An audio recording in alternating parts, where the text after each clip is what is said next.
Mark அப்படின்றவரு அவரோட ரூம்ல இறந்து போயிருக்காரு. அவரோட ஒய்ஃப் வந்து பாக்குறாங்க. அப்போ மார்க் இறந்து போயிருக்காங்க. ஒய்ஃப் போலீஸ்ல கம்ப்ளைண்ட் பண்றாங்க. போலீஸும் வராங்க. வந்து அவங்க ஒய்ஃப் கிட்ட கேக்குறாங்க. நான் அவர் ரூமுக்கு போனேன். பார்த்தாங்க இறந்து போயிருக்காரு. ஆனா அவர் இறந்தது நான் யார்கிட்டயும் சொல்லல. உங்ககிட்ட தான் ஃபர்ஸ்ட் சொல்லியிருக்கேன் அப்படின்னு சொல்லிடுறாங்க. போலீஸ் அந்த வீட்ல வேலை செய்யற தோட்டக்காரரையும் அந்த வீட்ல சமையல் செய்யற லேடியும் புடிச்சு விசாரிக்கிறாங்க. அந்த தோட்டக்காரர்ட்ட போய் உங்க சார் எப்படி அவரோட கேரக்டர் எப்படி அப்படின்னு கேக்குறாங்க. அதுக்கு அவர் ரொம்ப நல்லவரு. ஆனா இப்படி செத்து போவாருன்னு நான் நினைக்கவே இல்ல அப்படின்னு சொல்லிடுறாரு. அந்த வீட்ல சமையல் செய்யற லேடி கிட்ட கேக்குறாங்க. அந்த லேடி அவர் ரொம்ப நல்லவரு. அவருக்கு சாப்பாடுனா ரொம்ப பிடிக்கும். நான் அவர் பிடிச்ச மாதிரி சாப்பாடுலாம் செஞ்சு போடுவேன் அப்படின்னு சொல்லிடுறாங்க. இந்த 2 பேர்ல யார் கொலை பண்ணாங்க அப்படின்னு போலீஸால கண்டுபிடிக்க முடியல. உங்களுக்கு தெரிஞ்சதுன்னா நீங்க கமெண்ட் பண்ணுங்க.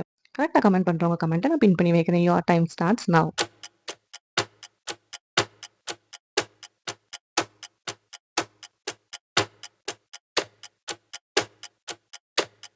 10 செகண்ட் முடிஞ்சிருச்சு. கரெக்ட்டா கமெண்ட் பண்ணிட்டீங்களா? ஆன்ஸர் பார்த்துடலாமா? அதுக்கு முன்னாடி நம்ம சேனல சப்ஸ்கிரைப் பண்ணிடுங்க. வீடியோக்கு ஒரு லைக் பண்ணிடுங்க. கரெக்ட்டான ஆன்ஸர் அந்த வீட்ல வேலை செய்ற தோட்டக்காரர் தான் அவர கொன்றுருக்காங்க.